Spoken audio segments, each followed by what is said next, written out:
Amitabha, Shalom, Otep, Salam alaikum, ici Divorus.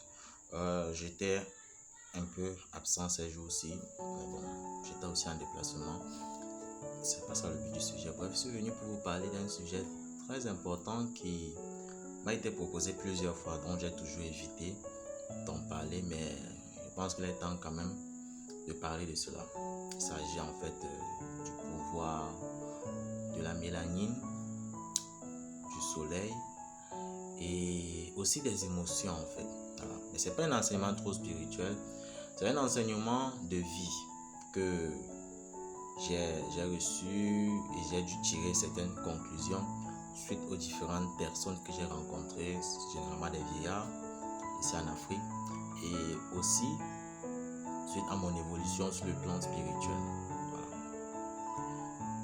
Les gens me demandent pourquoi n'es-tu pas trop engagé dans la politique et dans les sujets assez mondains comme les noirs, le combat des noirs et autres, la suprématie noire, ce genre de choses. Il faut savoir que on peut soutenir une cause à l'interne, mais on n'est pas forcément obligé de manifester, d'extérioriser ce que l'on ressent en fait. Moi, c'est comme ça que je suis. J'extériorise très difficilement. Et maintenant, certaines personnes qui ont certaines préoccupations, il y a des gens qui ont tendance à souvent aduler les initiés, aduler les hommes spirituels et aussi les hommes religieux. Les gens ont souvent tendance à croire que l'homme spirituel ou l'homme religieux est une personne parfaite. C'est celui-là qui détient toutes les connaissances du monde, qui a le monopole du savoir, qui a le monopole de la justice, qui est parfait en fait, mais c'est faux. Malgré tout, l'homme spirituel n'est qu'un homme qui a reçu des secrets de la nature, des secrets de l'initiation. Désolé, j'ai dû changer l'angle de la caméra parce que l'autre stabilisateur est un peu défaillant. Je disais, l'homme spirituel n'est pas un homme parfait. L'homme spirituel n'est que celui qui reçoit certains secrets, certaines connaissances, certaines ouvertures dans le plan de l'esprit en fait. Voilà. Maintenant, l'initié aussi a plus d'avantages dans le sens où il est l'intermédiaire entre le monde matériel et le monde invisible, dans le monde de l'esprit. Maintenant, chaque homme spirituel a ses convictions, a son comportement, a sa manière d'être. Voilà. Il y a des hommes spirituels qui sont doux, il y a ceux qui sont sévères. Il y a même des hommes spirituels, même si parfois on peut dire que ce ne sont pas des vrais spirituels, mais il y a des hommes spirituels qui peuvent être très durs en termes de caractère. Il y en a qui peuvent être paresseux, il y en a qui peuvent être bref, il y en a tellement. Voilà. Il ne faut pas toujours attendre de l'homme spirituel qu'il soit un homme parfait. Il faut déconstruire d'abord cela de votre tête. L'homme spirituel n'est pas parfait.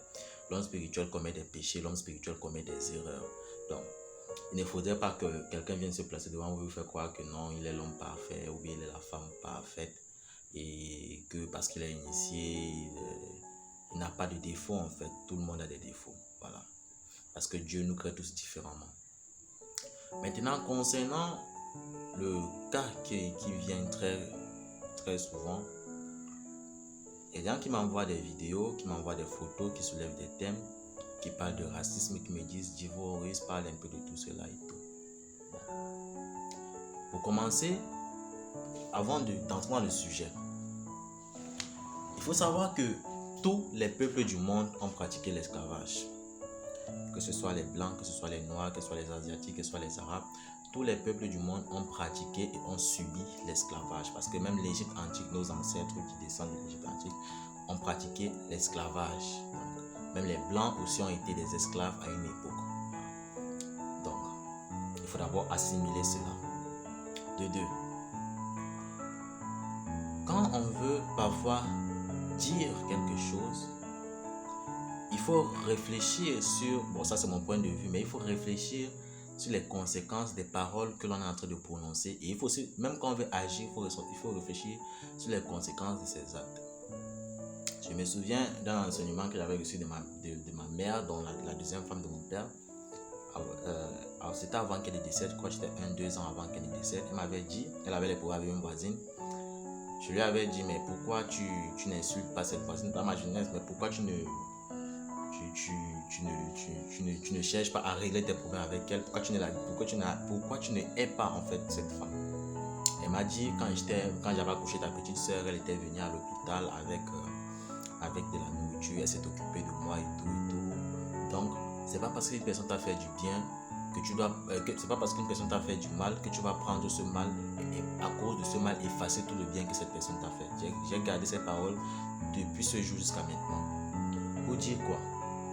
Si aujourd'hui, nous sommes en train de vivre une ère de communautarisme, les gens sont en train de s'associer en communauté. Donc, vous allez voir la communauté noire, communauté blanche, communauté arabe, ainsi de suite, communauté maghrébine. Maintenant, si on subit certains torts, certains actes négatifs venant de la part des Maghrébiens, il faut savoir que ce n'est pas tous les Maghrébiens qui sont ainsi. Si l'on subit du tort venant de la part d'un blanc, il faut savoir que ce n'est pas tous les blancs qui sont ainsi. Généralement, même ceux qui sont généralement dans ces pratiques racistes négatives sont généralement une minorité. Voilà. Je ne suis pas là pour défendre quelconque race, mais j'aime parler avec réalisme. Parce que vous êtes déjà tellement nombreux à venir me poser ce sujet-là. Voilà. Maintenant, quand vous voulez dire une chose, quand vous voulez parler, quand vous voulez dire quelque chose en public, il faut tenir compte de l'audience, de ceux qui sont devant vous. Parce que même si l'on critique certaines choses qui se passent actuellement, il faut se dire que pendant le mouvement Black Lives Matter, il y avait beaucoup de blancs en première ligne. Maintenant, lorsque vous généralisez les choses, vous dites tous les blancs sont racistes, les blancs sont ceci, vous insultez les blancs. Est-ce que vous vous mettez à la place de ce blanc qui est en première ligne, celui-là qui est devant, qui manifeste avec vous, et vous voyez en train d'insulter toute sa communauté comme ça? On va parler de manière terre à terre. Donc, je veux d'abord qu'on assimile cela de pourquoi, avant de parler, on réfléchit, on pèse d'abord ces mots. Donc, il faut d'abord comprendre cela. Imaginez-vous, vous êtes d'une tribu, la tribu qui domine dans le pays, mais vous voyez que la plupart des membres de votre tribu causent du tort à d'autres tribus. Maintenant, lorsque ces tribus veulent se venger, on généralise tout le monde et vous vous retrouvez aussi annexé ou à l'air blessé par ces personnes-là. Ça va aussi faire naître une haine contre cette tribu-là. Donc, quand vous généralisez les choses, c'est pas bon. Assimilons d'abord cela. Maintenant, nous allons entrer dans un cadre un peu plus sentimental, plus éprouvant pour les Noirs. Quand nous voyons souvent des images d'un Noir, nous avons l'image de George Floyd, nous voyons souvent des images de certains de nos ancêtres qui sont décédés, Malcolm X, Nelson Mandela, tous ces combats-là. C'est blessant, ça fait mal. Voilà. Maintenant, il y a des blancs qui peuvent voir, parce qu'il y a aussi une audience blanche. Les blancs vont voir cela, ils vont être très peinés. Ils vont être choqués même par ce qu'ils verront. Voilà.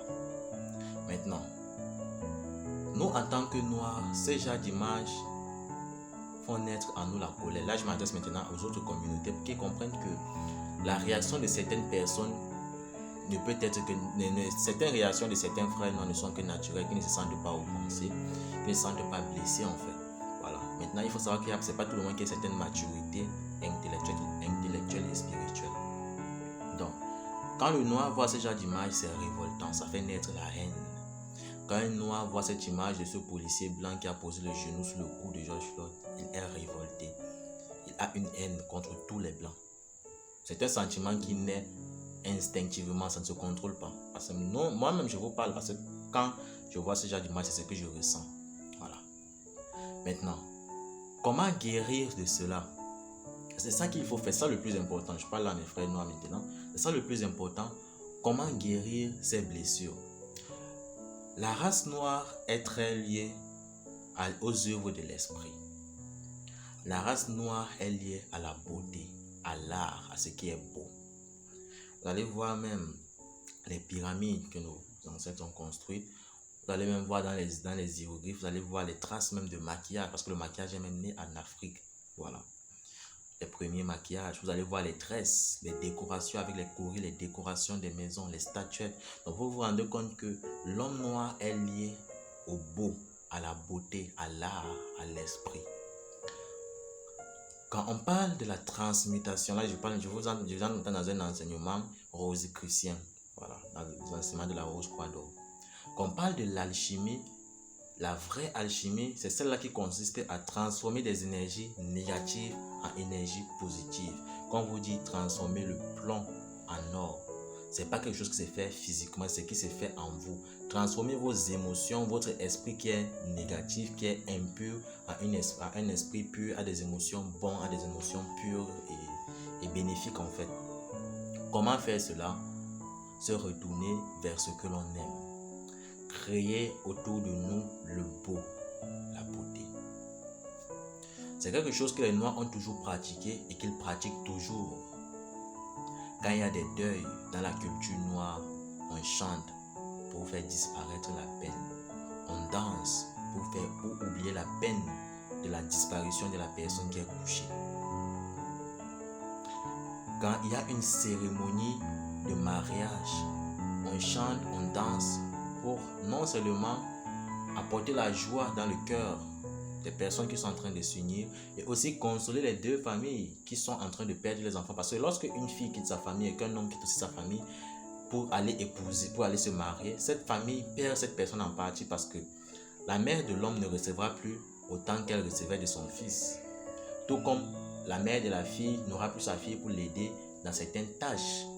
Donc c'est comme ça, parce que cette chanson aussi, cette cérémonie est en fait là pour atténuer, pour masquer, pour transmuter ces sentiments de tristesse là en sentiments de joie. Ce sont des enseignements que l'on donne dans les grandes écoles spirituelles. Donc certaines rosicruciens vont reconnaître cela quand on parle de la rose du cœur. Voilà.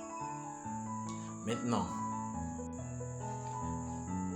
quand vous voulez transmuter ces émotions-là, il faut transmuter ces émotions, comme je vous ai dit, dans ce qui est beau et dans ce qui vous plaît.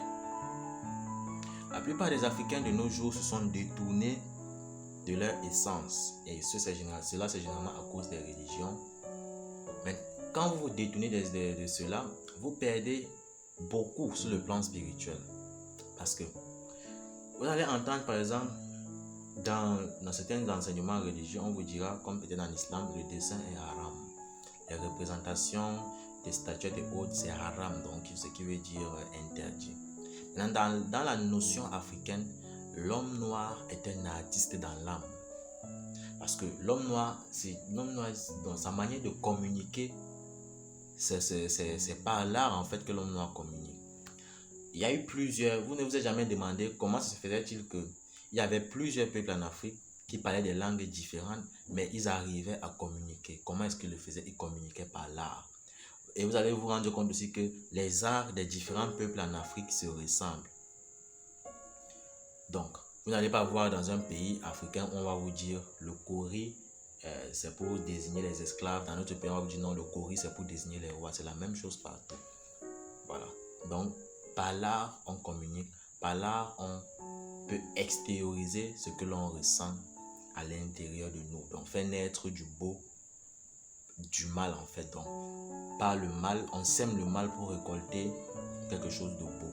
C'est comme vous avez votre graine de maïs sèche. Vous prenez votre graine, vos deux graines, vous les mettez dans la terre tous les jours, vous les arrosez, vous aurez une grande plante qui va vous produire plusieurs épis de maïs. Vous sucez votre mangue, vous voyez le noyau de la mangue, il ne vous sert à rien. Pour vous, c'est quelque chose qui est à jeter, c'est du lait, c'est quelque chose qui est déjà consommé, c'est plus beau, c'est plus bon dans la bouche. Mais il vous suffit de prendre ce noyau de mangue, de l'introduire dans la terre, d'arroser continuellement et vous obtiendrez un arbre qui vous produira encore plus de mangue, des dizaines, voire même des centaines de mangues pour certains arbres. Ce qu'il faut apprendre à faire là maintenant, vous détachez des émotions négatives pour faire naître en vous des émotions positives. Parce que les émotions que vous avez en vous, que vous renfermez en vous, ont un très grand impact sur votre mental. Et vous savez que le corps mental est le cerveau, on va dire comme ça, est le modélisateur, est l'architecte de notre vie, parce que tout ce qui se passe dans le plan mental se crée dans le plan astral, et ce qui est dans le plan astral va automatiquement se répercuter sur le plan physique. Raison pour laquelle on vous parle toujours de votre corps mental. Maintenant, comment évoluer aussi dans la vie, parce qu'il faut, on ne peut pas parler que de ça, il faut aussi qu'on tire des bonnes, quelque chose de cette vidéo, de cet enseignement. Voilà. Quand vous êtes un homme, vous lancez dans les affaires, ou vous êtes une femme, là je parle maintenant à tout le monde.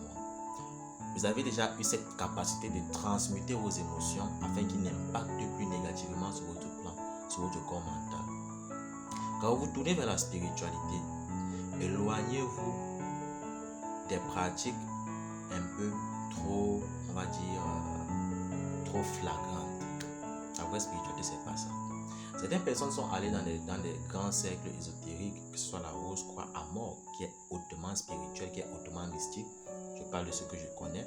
La Rose Croix d'Or, qui est aussi le cas.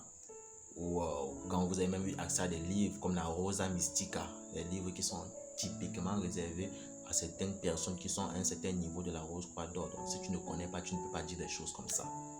Donc, vous êtes allé dans ce genre d'école, vous êtes allé à Ekanka, certains même sont des Illuminati. Mais ils se disent, mais je suis arrivé là-bas, j'ai rien eu de concret. Il faut savoir que la plus haute spiritualité se fait dans le plan astral. Et pour travailler le plan astral, il faut travailler le plan mental. Vous allez voir, les grands hommes spirituels pratiquent plus la loi d'attraction. La loi d'attraction est la meilleure forme de spiritualité. La magie d'attraction, d'appel vers soi, ce qui est bon pour nous. C'est la meilleure forme. Vous n'allez jamais faire un rituel, par exemple, de prospérité, d'attraction d'argent, d'attraction financière, qui va vous demander après 5 ans l'âme d'une personne. Vous n'allez jamais faire ce genre de, vous n'allez pas voir ce genre de rituel. Mais c'est lorsque vous tournez déjà avec des pratiques du genre, j'ai besoin d'un serpent qui va me permettre de dominer sur les employés, sur les actionnaires, sur les potentiels partenaires d'affaires. Ou alors lorsque vous avez peut-être une bague qui va vous faire vomir de l'argent, ce genre de choses, c'est là que vous aurez des conditions un peu plus rudes. Ça, c'est déjà la magie noire, raison pour laquelle on fait toujours l'effort de vous détourner de cela. Lorsque vous faites un travail spirituel, votre mental et vos émotions doivent suivre. Quand vous dites toujours pourquoi l'Afrique ne va pas, pourquoi l'Afrique n'évolue pas, pourquoi l'Afrique, pourquoi. L'Afrique est d'abord sous le joug d'une domination spirituelle et d'une domination économique et même militaire. Quand l'Africain, par exemple, a 100 000 francs, il a 100 000 francs, son frère l'appelle. Un grand frère, j'ai besoin de 10 000 francs, j'ai ma femme là qui a tel problème. Il sort 10 000 francs, il donne, il reste 90 000. Sa mère appelle, mon fils, j'ai tel problème, il sort, il donne. Son ami vient, gars, j'ai un problème là, il dit, bon, viens, on part boire. Ainsi de suite, à force de vouloir trop aider les gens, vous arrivez à un certain moment où vous faites du mal. L'homme occidental, bon, c'est pas tous, mais une certaine partie, ils ont compris que pour pouvoir aider, il faut d'abord faire du mal. Dans quel sens? Quand ton frère te demande, ne donne pas. Apprends-le à chercher. On n'apprend pas à quelqu'un, on n'apprend pas à l'enfant à manger du poisson, on lui apprend plutôt à pêcher son propre poisson. Et quand toi-même tu n'es pas stable, tu n'as pas le droit d'aider, tu aides les gens tant que toi-même tu as des problèmes, tu es en train de commettre des péchés. La bonne charité commence par soi-même. Donc, la meilleure façon d'aider ton frère, la meilleure façon d'aider ta mère, c'est d'investir sur toi pour pouvoir avoir plus de moyens pour investir sur eux afin qu'ils deviennent comme toi. C'est la meilleure manière, c'est pas en leur donnant de l'argent. C'est pas en leur donnant de l'argent. Quand tu donnes de l'argent à ton frère, tu donnes de l'argent à ta femme, tu donnes de l'argent à ta copine dehors, à ton copain, tu crées un paresseux, tu crées un futur consommateur. Parce que pour évoluer dans la vie, il faut être un producteur et non un consommateur. Donc, quand on parle généralement, certaines personnes pensent qu'on donne des conseils que l'on n'applique pas. Certaines personnes peuvent vous donner des conseils, mais tant que le conseil est bon, cherchez à appliquer le conseil même si lui ne l'applique pas. Parce qu'on vous dit toujours, un vrai vous conduira toujours vers le chemin de l'excellence, vers le meilleur chemin en fait. On ne pourra jamais venir vous dire la meilleure chose pour vous, c'est de faire un pacte ou alors de chercher à avoir une valise satanique qui va vous produire de l'argent. Ce n'est pas le meilleur chemin là-bas. Le meilleur chemin, c'est d'évoluer progressivement dans la vie jusqu'à obtenir ce que vous voulez. Vous êtes toujours dit, moi, ce que vous voyez, avant d'être un homme spirituel, je suis un homme d'affaires. J'exporte des produits au Gabon. J'exporte des produits en Centrafrique, que je ne veux pas dire ici. Bon, ce sont des produits comme, Bon, ce sont des produits naturels en fait et agroalimentaires. Voilà. Actuellement, je vais me lancer dans l'agriculture. Je fais dans l'élevage des poulets. C'est à 4 activités, sans compter d'autres activités annexes que l'on me propose à gauche et à droite. Voilà. Et même dans certains cas, il y a des personnes qui parfois envoient des conteneurs, des marchandises, et je me charge de revendre cela.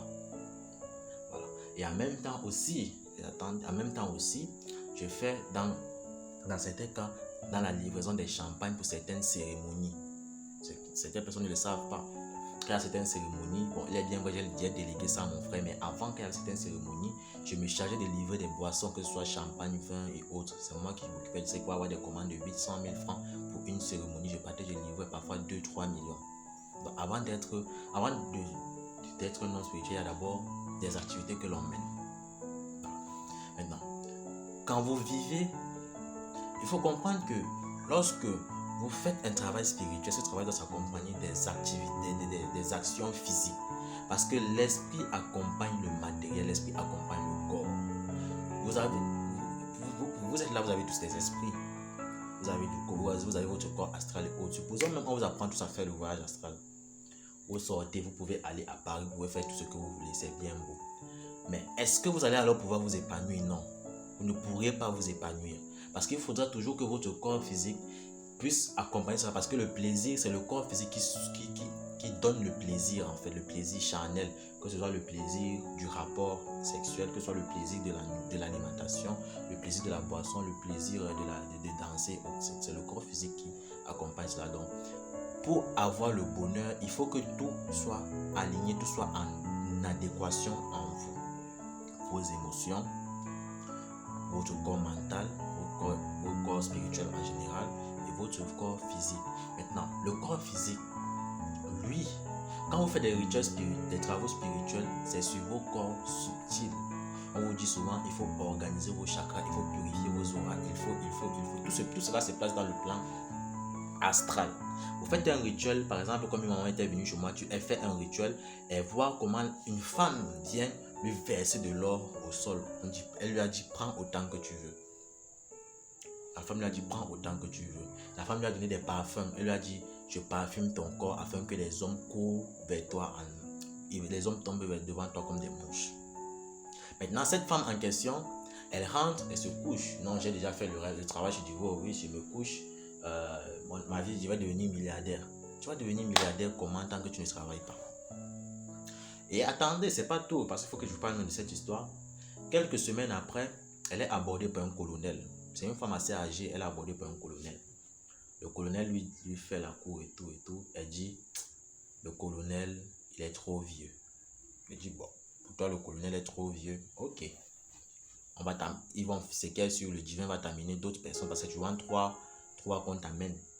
Son mari, qu'elle voulait même que son mari revienne. Quand son mari revient, au lieu d'accepter son mari, elle dit, si tu m'aimes, tu dois obligatoirement venir voir mes parents avant que je me remette vers toi. Je lui ai dit, mais la mère, tu es une femme, tu es âgée.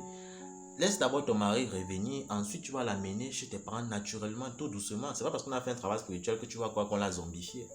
Après son mari est parti, c'était à la deuxième personne. La troisième personne, c'était un procureur qui vient faire la cour à cette femme. Elle dit, il n'est pas à mon goût. Quand vous faites ce genre de choses-là, vous pensez réellement que on va faire quoi encore pour vous? Parce qu'il y a d'abord cette mentalité. Maintenant, il y a certaines personnes, vous faites même des travaux spirituels, vous avez vos activités, ça ne marche toujours pas. Il faut savoir, il y a toujours les épreuves, il y a toujours la phase d'épreuve dans tout travail spirituel, parce que avant que le divin ne vous accorde quelque chose, il faudrait que vous méritiez d'abord cette chose. Parfois, on peut vous tester. Si est-ce que à cause de cette épreuve-là, vous n'allez pas faire des bêtises, vous n'allez pas peut-être dénigrer certaines personnes. On vous met dans l'épreuve. Et même quand parfois on vous met dans l'épreuve, il y a aussi, en dehors du travail spirituel que vous faites chez l'homme spirituel, il y a un suivi que vous-même vous devez observer quotidiennement chez vous. Que ce soit par des bains de purification quotidiennes, que ce soit par des bains d'ouverture quotidiens, que ce soit par des méditations quotidiennes. C'est ça en fait. Voilà. Il faut apprendre d'abord à réorganiser vos corps. Je ne sais même pas comment il fait. Moi, mes vidéos, vraiment, je ne sais pas. Mes vidéos sont toujours bizarres. Je commence avec un sujet, je m'étale à un point, je ne sais même plus de quoi je parle. Mais bref, c'est Divo-Russe, donc tout ce que je dis, je pense que ça peut être intéressant pour vous. Donc il faut d'abord tout orienter dans ce sens-là. Maintenant, il y a des personnes, vous faites un travail, 2, 3, 4, ça ne marche toujours pas. Laissez tomber, attendez 6 mois plus tard avant de faire notre travail. Ou alors vous attendez l'année prochaine. Ça veut dire que cette année n'est pas faite pour vous. C'est comme ça. Ça veut dire que cette année n'est pas faite pour vous. Maintenant, lorsque vous faites un travail spirituel chez quelqu'un, vous partez au Bénin, vous partez au Togo, vous partez en Afrique du Sud, vous partez en Inde, vous partez même à Jérusalem, on fait un travail sur vous, vous n'avez pas gain de cause. La meilleure façon de faire, c'est de dire, ok, j'ai fait mon travail, ça n'a pas marché, au moins j'ai essayé, dans ce cas, je vais trouver une autre solution. Vous essayez de voir comment essayer d'arranger les choses ailleurs en fait. Voilà. Parfois, quelqu'un peut faire un travail spirituel, ça ne marche pas. On va pas vous dire, qu'on ne vous mente pas. Il y a des travaux que l'on peut faire, ça ne prend pas. Je peux faire par exemple, comme le rituel que je vous avais dit une fois que j'ai donné à mes patients. L'autre a eu un contrat de 300 millions, l'autre a eu des soucis, l'autre a eu. Il y en a qui n'ont rien eu. Donc ça ne pourrait pas marcher pour tout le monde. Si j'ai partagé le rituel à 12 personnes, peut-être 9 ou 10 ont eu gain de cause. Il y aura 2 ou 3 personnes qui n'ont pas eu gain de cause. Donc la spiritualité, c'est comme ça. La vie même, c'est comme ça. Même quand vous allez à l'hôpital, vous allez voir 3 personnes arrivent avec les mêmes cas. Les 3 subissent les mêmes opérations, du même docteur, ils ont les mêmes traitements. Un peut-être va suivre, il va sortir normalement, il va guérir totalement. L'autre va guérir, mais il aura des séquelles, le troisième mourra. C'est comme ça. Donc, Dieu seul reste le seul grand maître de toutes choses et Dieu a le pouvoir sur tout. Peu importe que tu sois le grand maître du monde, que tu sois même le Dalai Lama, que tu sois le grand maître de l'ordre de Malte, tu es toujours sous l'autorité d'une créature divine. Peu importe ce que tu feras, le divin aura toujours le dernier mot sur chaque chose. Voilà. Maintenant, il y a un truc important que je voulais dire, je vais essayer de vous carrer. Donc, quand vous faites des travaux spirituels, il y a aussi un suivi qu'il doit y avoir chez vous, même à la maison, ou alors même chez l'homme spirituel en fait. Voilà. Maintenant, je voulais dire quoi encore? C'était très important quand même. Et aussi, le problème de karma aussi, donc je vais parler de presque tout. C'est une vidéo générale en fait, avant que je commence encore à faire des thèmes. Aussi, parlant du karma, de ce que je sais du karma, le karma ça ne rigole pas. Donc, ne salissez pas votre karma. Je dis toujours ça aux gens. Parce que lorsque vous salissez votre karma, je vous dis la vérité, aucun initié ne peut laver votre karma. Ne peut laver votre karma et vous dire, comme j'ai fait ceci, à 100% votre karma sera effacé. Non. Les rituels karmiques sont des rituels de doléance. Les rituels karmiques sont des rituels comme j'ai dit, de doléance, de soumission d'une certaine prière à certaines entités qu'on peut appeler les maîtres du karma. Donc c'est comme un procès. Vous allez voir la plupart des rituels karmiques, le mage fait certaines choses, il fait, donc il prend, donc c'est un peu comme on fait votre dossier, on soumet votre dossier à une instance qui va examiner le dossier. Donc pour laquelle pour certains, on vous dit il faut 44 feuilles selon votre âge, 44 feuilles d'arbres différents selon votre âge, 44 plumes ou poils des animaux différents en fait. Donc si vous avez 44 feuilles différentes, 44 plumes et poils d'animaux différents, donc bélier, mouton. Sur le règne végétal, 44 feuilles d'arbres différents. Sur le règne animal, 44, on va dire témoins vrais de 44 animaux différents parce que vous avez 44 ans. Ainsi de suite, on fait ce qu'on a à faire, on vous lave, on prend vous allez voir, on prend certaines choses en vous, on met dans le même canari, on dit ok, ou alors parfois on ne vous dit même pas, on met dans le même canari, ou alors par l'intermédiaire de vos photos, on prononce l'incantation phare de la magie à distance, on fait ce qu'on a à faire et on soumet la douleur. Généralement on passe par le domaine des eaux, on part, on dépose ça là-bas, on fait ce qu'on a à faire. Après quand on finit on dit blue, donc on envoie vos doléances. On dit voilà tous les problèmes qu'on veut que vous brisiez, s'il vous plaît, libérez cette personne. On supplie, on ne force pas, on supplie. Ça peut arriver qu'on accepte, ça peut arriver qu'on refuse. Les gens généralement qui ont plus de chances de réussir dans ces travaux, ce sont les personnes qui ont déjà un certain âge avancé et les enfants, les plus jeunes là. Vous allez voir pour certains rituels, c'est certains enfants, vous arrivez quelque part, vous dites c'est tel enfant qui doit vous laver, c'est pas pour rien. Donc il y a tout ça. Vous comprenez pourquoi vous arrivez chez certains maîtres spirituels et vous dites ok, c'est le petit garçon de 7 ans qui va vous laver. C'est parce que selon votre consultation, il faut que ce soit ce genre de personne qui recueille vos négativités. Lorsqu'on fait des travaux sur vous, il faut savoir qu'il y a des cas où nous-mêmes on absorbe le mal. Il y a des cas où on transporte le mal. Je vous ai dit ça dans une vidéo, on prend le mal, on l'intègre, on le transmet dans un talisman ou dans un animal ou dans autre chose. Mais dans la plupart des cas, dans 60% des cas, c'est le mal qui absorbe le mal à votre place.